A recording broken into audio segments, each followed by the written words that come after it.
Hello student, this is Sneha. इस video lecture में हम लोग स्टार्ट कर रहे हैं फिजिकल केमिस्ट्री का रिवीजन, जिसमें आज हम सबसे पहले सॉल्यूशन जो आपका चैप्टर नंबर 1 है उसका रिवीजन देखेंगे। ठीक है, तो इस वीडियो लेक्चर में मैं आपको सारे इंपॉर्टेंट फॉर्मूलाज बताऊंगी और कुछ कंसेप्ट्स बताऊंगी जहाँ से आपके ऑब्जेक्टिव आ सकते हैं। अगर आप चाहते हैं कि न्यूमेरिकल का भी एक वीडियो लेक्चर बनाया जाए जिसमें हर टाइप का एक न्यूमेरिकल कराया जाए, तो आप कमेंट सेक्शन में मुझे बताइएगा। तो मैं नेक्स्ट वीडियो इस चैप्टर के न्यूमेरिकल्स लेके आऊँगी, क्योंकि इससे आपके न्यूमेरिकल्स भी बनते हैं। ठीक है, तो अब हम चैप्टर को शुरुआत करते हैं। सबसे पहले हम देखते हैं कि सॉल्यूशन होता क्या है। देखिए, सॉल्यूशन हमारा होता, हम जानते हैं क्या होता है, होमोजीनियस मिक्सचर होता है। हमारा होमोजीनियस मिक्सचर होता है। होमोजीनियस मिक्सचर का मतलब क्या है, जैसे आपने कभी नींबू शिकंजी बनाई होगी, तो आप क्या लेते हैं, आप पानी लेते हैं, उसमें शुगर को घोलते हैं, उसके बाद आप सॉल्ट डालते हैं, तो आप देखते हैं कि वो यूनिफॉर्मली हर जगह सेम रहता है। ठीक है, उसकी कंपोजिशन और प्रॉपर्टी हर जगह से सेम होती है। उस मिक्सचर को होमोजीनियस मिक्सचर कहते हैं। ठीक है, अगर सेम नहीं होती तो उसको हेटेरोजीनियस कहते हैं। जैसे अगर आप वाटर में ऑयल डालते हैं तो वो कभी मिक्स नहीं होता, ऑयल ऊपर फ्लोट करने लगता है, तो उसे हेटेरोजीनियस मिक्सचर कहते हैं। लेकिन सॉल्यूशन हमेशा होमोजीनियस मिक्सचर होते हैं। अब सॉल्यूशन में एक कंपोनेंट होता है जो ज़्यादा अमाउंट में होता है, उसे सॉल्वेंट कहते हैं। एक कंपोनेंट होता है जो कम अमाउंट में होता है, उसे सॉल्यूट कहते हैं। हमारे जो चैप्टर्स में हम बाइनरी सॉल्यूशन पढ़ते हैं। बाइनरी सॉल्यूशन में दो कंपोनेंट होते हैं, जिसमें एक सॉल्यूट होता है और एक सॉल्वेंट होता है। ठीक है, जैसे एग्जांपल है salt plus water, carbon dioxide plus water, alcohol plus water. इसके बाद यहाँ पर कुछ टाइप ऑफ सॉल्यूशन दिए हैं, यहाँ से आपके ऑब्जेक्टिव क्वेश्चंस आ जाते हैं। तो आपको याद रखना है कि देखिए, गैसियस सॉल्यूशन, गैसियस सॉल्यूशन में आपको जो सॉल्यूशन मिलेगा, तीन टाइप के gaseous solution, liquid solution and solid solution. जो आप सॉल्यूट और सॉल्वेंट को मिलाएंगे तो जो आपको सॉल्यूशन बन के आएगा वो आपका गैस के फॉर्म में होगा। ठीक है, जब आप सॉल्यूट और सॉल्वेंट को मिलाएंगे और जब आपका सॉल्यूशन लिक्विड फॉर्म में आ रहा है तो वो आपका लिक्विड सॉल्यूशन हो जाएंगे, जब सॉलिड फॉर्म में आ रहा है तो वो सॉलिड सॉल्यूशन हो जाएंगे। ठीक है, अब देखिए, सॉल्वेंट हमेशा ज़्यादा अमाउंट में होता है, तो जब हम गैस को लेंगे ज़्यादा अमाउंट पर तो हमें गैसियस सॉल्यूशन मिलेगा। जब हम लिक्विड को लेंगे ज़्यादा अमाउंट में तो हमें लिक्विड सॉल्यूशन मिलेगा। जब हम सॉलिड को लेंगे तो हमें सॉलिड सॉल्यूशन मिलेगा। सबसे पहले अगर हम सॉल्यूट बदलेंगे, यहाँ पे सबसे पहले गैस लेंगे, लिक्विड लेंगे, सॉलिड लेंगे। ठीक है, इसमें भी gas liquid solid, gas liquid solid. तो गैस का अगर हमसे कोई पूछे कि गैस सॉल्यूशन बता दीजिए, तो वो होता है ऑक्सीजन और नाइट्रोजन गैस का मिक्सचर।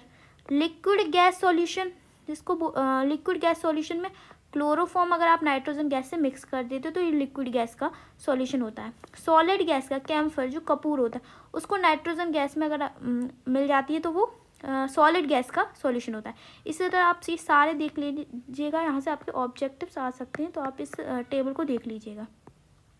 इसके बाद हम कुछ और टर्म्स की बात करते हैं, जैसे डाइल्यूट सॉल्यूशन क्या होता है, कंसनट्रेट सॉल्यूशन क्या होता है, सैचुरेटेड, अनसैचुरेटेड, सुपर सैचुरेटेड। देखिए, डाइल्यूट सॉल्यूशन का मतलब होता है कि आपके सॉल्वेंट में सॉल्यूट बहुत ही कम मात्रा में प्रेजेंट है, तो उसको डाइल्यूट सॉल्यूशन बोलते हैं। कंसनट्रेट सॉल्यूशन का मतलब होता है कि आपके सॉल्यूशन में, आपके सॉल्वेंट में सॉल्यूट लार्ज अमाउंट में प्रेजेंट है, तो इसे कंसनट्रेट सॉल्यूशन बोलते हैं।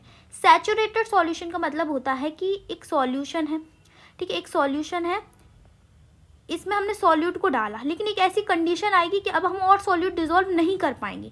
ठीक है, एक पर्टिकुलर टेम्परेचर पे एक ऐसी कंडीशन आएगी कि और इसमें सॉल्यूट डिजोल्व नहीं होगा, तो अब हम कह देंगे कि जो सॉल्यूशन है वो कैसा हो गया, सैचुरेट हो गया। अनसैचुरेटेड है कि अगर हम some more quantity of solute dissolve कर पा रहे हैं तो वो अनसैचुरेटेड हो जाएगा। सुपर सैचुरेटेड सॉल्यूशन की कंडीशन समझिए। देखिए, यहाँ पर सॉल्यूशन सैचुरेटेड था क्योंकि यहाँ पर हम और सॉल्यूट नहीं डाल पा रहे, लेकिन हमने क्या करा, टेम्परेचर इंक्रीज करा।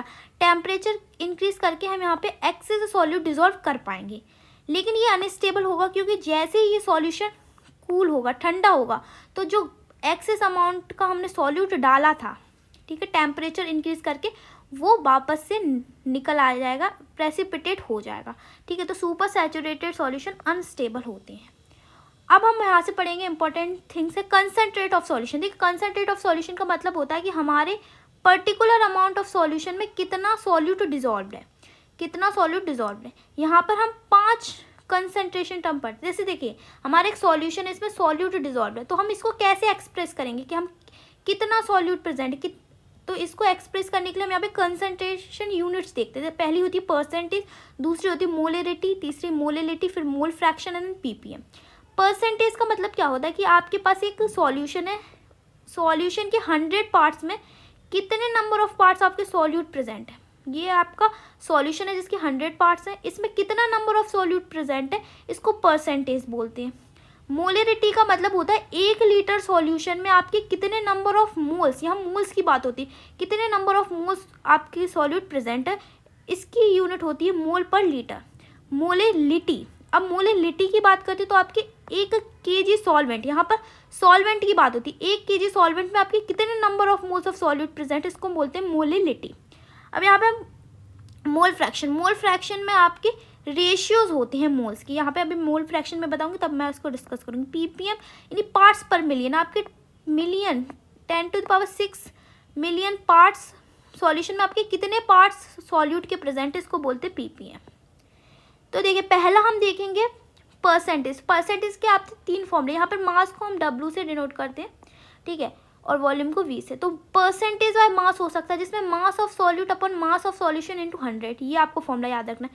परसेंटेज बाय वॉल्यूम, इसमें volume of solute upon volume of solution into 100, volume आप ml में लेंगे और यहाँ पे मास आप ग्राम में लेंगे, ठीक है। फिर percentage by mass by volume हो सकता है जिसमें मास ऑफ सॉल्यूट लेंगे ग्राम में, वॉल्यूम ऑफ सॉल्यूशन लेंगे ml में और इनटू 100।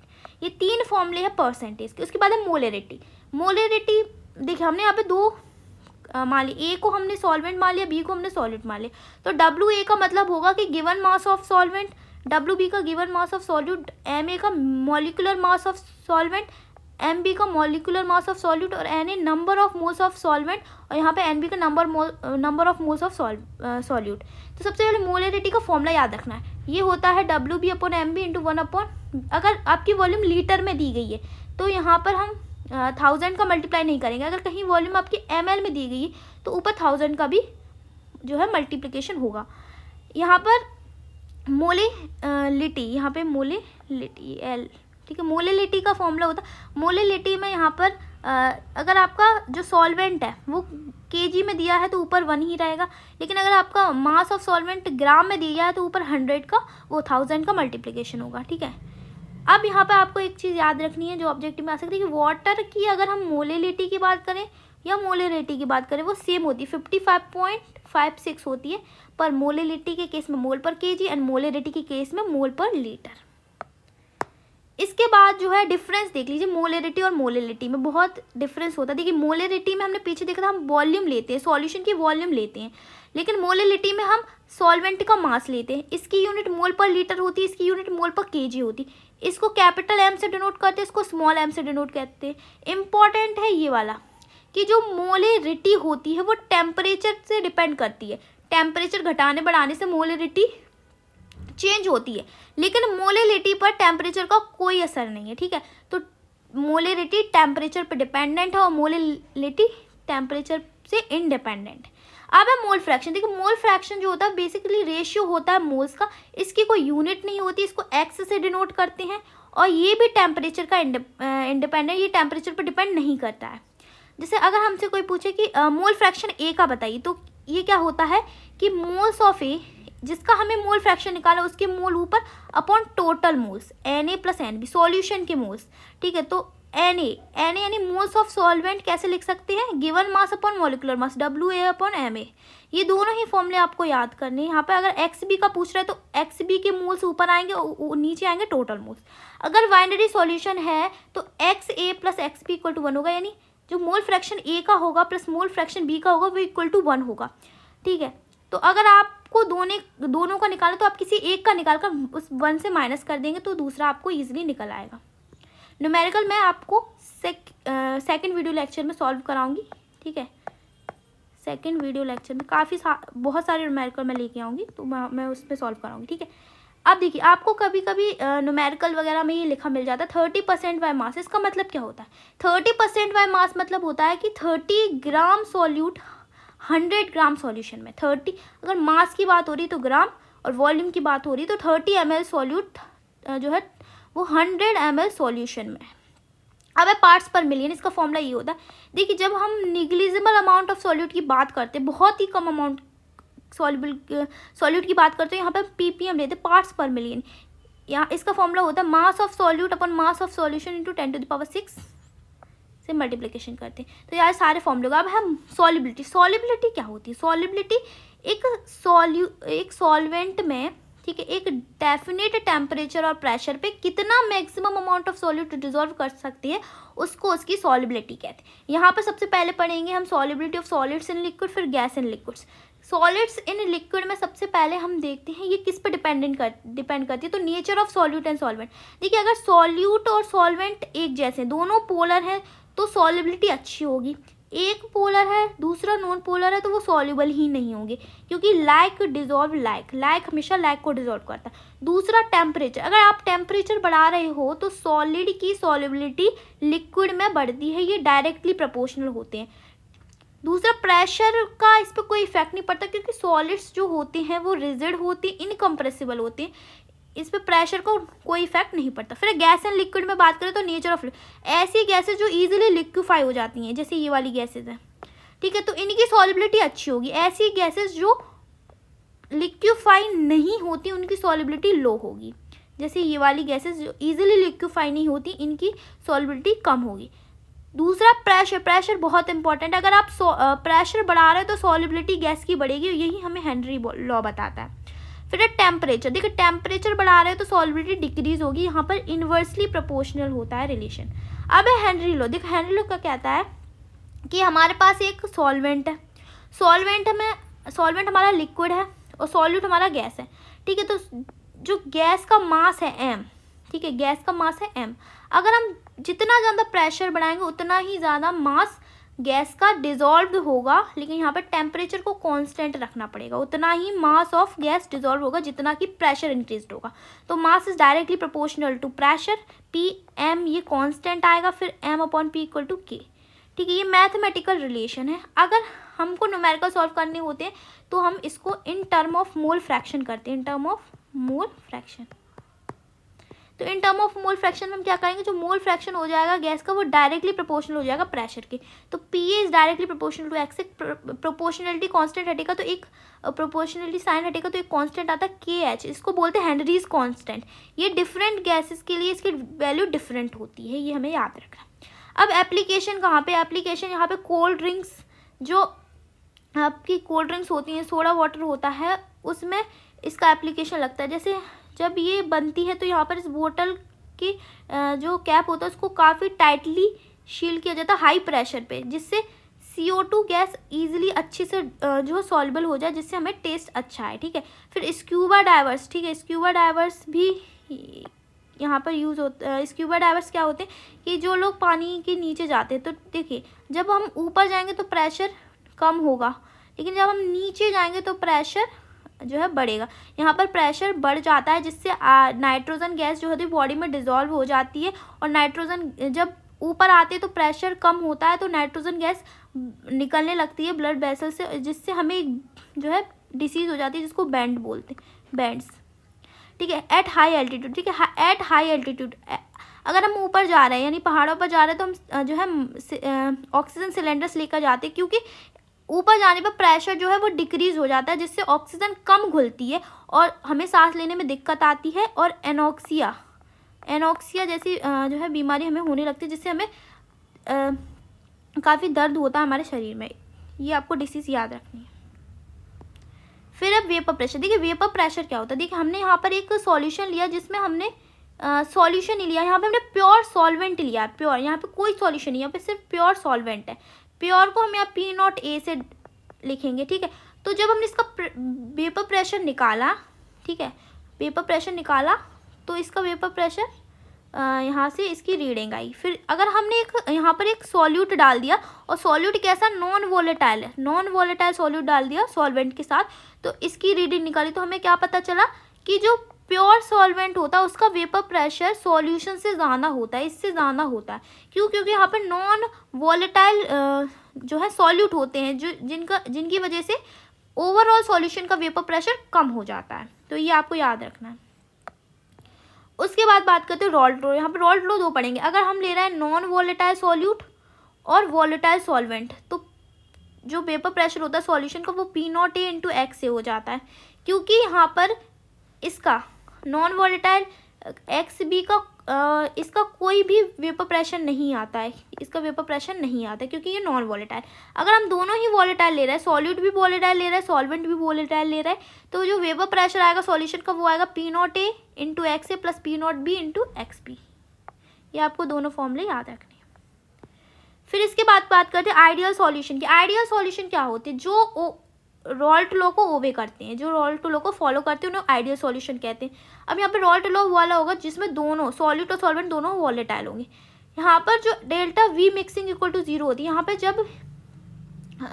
पर जो वॉल्यूम चेंज होता है, वॉल्यूम का कोई चेंज नहीं होता है। ऐसे ही यहाँ पे डेल्टा एच मिक्सिंग 0 होती है, यहाँ पे हीट का भी कोई चेंज नहीं होता, ठीक है।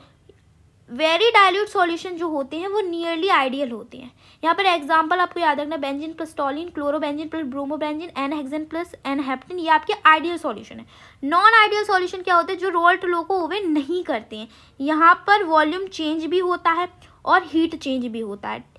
अब नॉन आइडियल सॉल्यूशन दो तरह से हो सकते हैं, positive deviation, negative deviation. Positive deviation का मतलब क्या है कि अगर रॉल्ट लॉ, यहाँ पॉजिटिव तो आप याद रखना, रॉल्ट लॉ से वेपर प्रेशर ज़्यादा आए, और नेगेटिव डेविएशन तो रॉल्ट लॉ से कैलकुलेट किया लेकिन जो है वेपर प्रेशर कम है, vapour pressure less than Raoult law, ठीक है। यहाँ पर डेल्टा वी मिक्सिंग यानी वॉल्यूम चेंज जो होता है वो पॉजिटिव होता है, वॉल्यूम इंक्रीज हो जाती है, यहाँ पर जो वॉल्यूम डिक्रीज हो जाती है। यहाँ पर हीट, यहाँ पे पॉजिटिव मतलब एंडोथर्मिक हीट देनी पड़ती है, और यहाँ पे delta H mix negative exothermic यानी हीट निकलती है। ये मिनिमम बॉइलिंग एजोट्रॉप होते हैं, ये मैक्सिमम बॉइलिंग एजोट्रॉप होते हैं। इसमें एक पॉइंट और है, जैसे देखिए पॉजिटिव डेविएशन में क्या होता है कि अगर हम एक तो ए कॉम्पोनेंट था, एक बी कॉम्पोनेंट था, ए का बॉन्ड स्ट्रांग होगा, बी का बॉन्ड स्ट्रांग होगा, लेकिन ए बी का बॉन्ड वीक हो जाएगा, ए बी इंटरेक्शन वीक हो जाएगा। नेगेटिव डेविएशन में उल्टा होता है, ए का वीक होता है, बी का वीक होता है, लेकिन ए बी का जो होता है इंटरेक्शन वो स्ट्रांग हो जाता है। ये आपको एग्जाम्पल याद रखनी है पॉजिटिव डेविएशन और नेगेटिव डेविएशन की। उसके बाद है लास्ट टॉपिक है कॉलिगेटिव प्रॉपर्टी। कॉलिगेटिव प्रॉपर्टी जो है वो ऐसी प्रॉपर्टीज होती हैं जो सिर्फ डिपेंड करती है नंबर ऑफ सॉल्यूट पे। नंबर ऑफ सॉल्यूट पे डिपेंड करने वाली प्रॉपर्टीज को कॉलिगेटिव प्रॉपर्टी कहते हैं। यहाँ पे चार है, एक relative lowering vapour pressure, elevation of boiling point, depression in freezing point, osmotic pressure. यहाँ से फॉर्मूले में आपको बताऊंगी जिससे आप न्यूमेरिकल को सॉल्व कर पाएँ। देखिए जो हमने पीछे भी पढ़ा था कि जो सॉल्यूशन का वेपर प्रेशर होता है, यहाँ पर इसको PS या PA लिख सकते हैं। अगर आपके नॉट लगाए तो ये प्योर सॉल्वेंट, ठीक है। तो जो सॉल्यूशन का वेपर प्रेशर होता है वो प्योर सॉल्वेंट से कम होता है। Relative lowering of vapour pressure का मतलब होता है, इसका फॉर्मूला होता है P0 A minus PS upon P0 A। यहाँ पे आप PA भी लिख सकते हैं। अब relative lowering of vapour pressure क्या है? Colligative property. तो ये डिपेंड करेगी नंबर ऑफ सॉल्यूट पे, और नंबर ऑफ सॉल्यूट को एक्सप्रेस करने के लिए यहाँ पे मोल फ्रैक्शन का यूज़ करें। तो एक्स बी जो है P0 A minus PS upon P0 A equal हो जाए। जब हम एक्स बी का फॉर्मूला लिख देंगे WB अपॉन MB, तो लास्ट फॉर्मूला ये हमारे पास आता है मॉलिक्यूलर मास निकालने का। ये आपको याद रखना, ये न्यूमेरिकल में यही फॉर्मूला आपका यूज़ होगा। दूसरा एलिवेशन ऑफ बॉइलिंग पॉइंट। यहाँ पर क्या होता है कि जो सॉल्यूशन का बॉइलिंग पॉइंट होता है वो प्योर सॉल्वेंट से ज़्यादा होता है। इसको हम लिखेंगे TB, इसको लिखेंगे T0 B। तो TB is greater than T0 B। तो यहाँ पर एलिवेशन और बॉइलिंग पॉइंट कितना बॉइलिंग पॉइंट बढ़ा, तो TB ज़्यादा, TB माइनस T0 B, ठीक है। अब ये भी कॉलिगेटिव प्रॉपर्टी, यहाँ पर हम मोलैलिटी का यूज़ करते हैं नंबर ऑफ सॉल्यूट को रिप्रेजेंट करने के लिए। Delta TB equal to KB यहाँ पर इसको बोलते हैं मोलर एलिवेशन कांस्टेंट। इसकी यूनिट होती है मोल इनवर्स kg, ठीक है। इस फॉर्मूले को हम यूज़ करेंगे MB इक्वल टू W। ये आपका न्यूमेरिकल में सॉल्व यूज़ होगा, ठीक है। फिर है depression in freezing point. Depression in freezing point, जो प्योर सॉल्वेंट होता है उसका फ्रीजिंग पॉइंट सॉल्यूशन से ज़्यादा होता है। तो जो डिप्रेशन निकल के आएगा वो कितना निकल के आता है? T0F माइनस TF, और आपका फॉर्मूला ये वाला यूज़ होगा, ठीक है। और इसमें ये KF होता है, इसको कायरोस्कोपिक कांस्टेंट कहते हैं, जिसकी यूनिट होती है mole inverse kg। Osmotic pressure का फॉर्मूला याद रखना, यहाँ से न्यूमेरिकल बनता है, ठीक है। जो ऑस्मोटिक प्रेशर होता है वो प्रेशर होता है ऑस्मोसिस की प्रोसेस को रोकने के लिए जो हम प्रेशर लगाते हैं एक्सटर्नल, उसको ऑस्मोटिक प्रेशर कहते हैं, जिसका फॉर्मूला होता है, इसको पाई से रिप्रेजेंट करते हैं, इक्वल टू CRT। C यानी कंसंट्रेशन। कंसंट्रेशन यहाँ पर हम यूज़ करेंगे मोलरिटी का, इधर हमने मोल फ्रैक्शन का यूज़ किया, इन दोनों में हमने मोलिलिटी का यूज़ किया। यहाँ पर हम यूज़ करते हैं मोलरिटी का, तो यहाँ पर N/B यानी number of moles upon volume, आपका ये फॉर्मूला यूज़ होगा इसमें। एंड लास्ट टॉपिक होता है हमारा वांट फैक्टर। वांट फैक्टर के लिए आपको जो है आई, देखिए जो हम निकालते हैं, जब हमने थ्योरी में पढ़ा वो मॉलिक्यूलर मास अलग निकलता है और जो एक्सपेरिमेंट में निकालते हैं वो अलग निकलता है। तो आई की वैल्यू होती है नॉर्मल, इसका फॉर्मूला होता है normal molecular mass upon observed molecular mass. So यहाँ पे जब इलेक्ट्रोलाइट हम लेंगे, इलेक्ट्रोलाइट देखिए सॉल्यूट आपकी नॉन इलेक्ट्रोलाइट होंगी या फिर इलेक्ट्रोलाइट। नॉन इलेक्ट्रोलाइट में आप इसका यूज़ नहीं करेंगे इलेक्ट्रोलाइट में, क्योंकि इलेक्ट्रोलाइट या तो डिसोशिएट होते हैं या एसोसिएट होते हैं। यहाँ पर आपको याद रखना कि वेंट ऑफ फैक्टर, अगर डिसोसिएशन हो रहा है तो आई की वैल्यू ग्रेटर देन 1 होगी, अगर एसोसिएशन हो रहा है तो आई की वैल्यू लेस देन 1 होगी। ये होता है आई आपका वेंट ऑफ फैक्टर, ठीक है। तो आप जितनी भी आपकी क्वालिटेटिव प्रॉपर्टी थी, चाहे RLVP हो, एलिवेशन ऑफ बॉइलिंग पॉइंट हो, जब आप इसको निकालेंगे और आपको क्वेश्चन में मैं आपको क्वेश्चन करवाऊंगी तो मैं आपको इसको और अच्छे से बताऊंगी। जो इलेक्ट्रोलाइट अगर आपका दिया गया है, ठीक है, आपको इलेक्ट्रोलाइट दिया गया है, जैसे NaCl दिया गया है, ठीक है, KCl दिया गया है, जो एसोसिएट या डिसोसिएट हो सकते हैं, तो वहाँ पर आपको वेंट ऑफ फैक्टर का मल्टीप्लिकेशन करना पड़ेगा, ठीक है। हर प्रॉपर्टी में आपको यहाँ पर आई का मल्टीप्लिकेशन करना पड़ेगा, यहाँ पर भी आएगा, यहाँ पर भी आएगा और यहाँ पर भी आएगा, ठीक है। तो यहाँ से आपका चैप्टर जो है, हाँ, यहाँ से आपकी पूरी थ्योरी खत्म होती है। यहाँ पे एक जो है न्यूमेरिकल में आपको मैं एक फॉर्मूला और बताऊंगी, यहाँ पे आपको समझ में नहीं आएगा, न्यूमेरिकल में मैं आपको बताऊंगी। आई होप आपको वीडियो पसंद आया होगा, ऐसे आप लोग पढ़ते रहिए।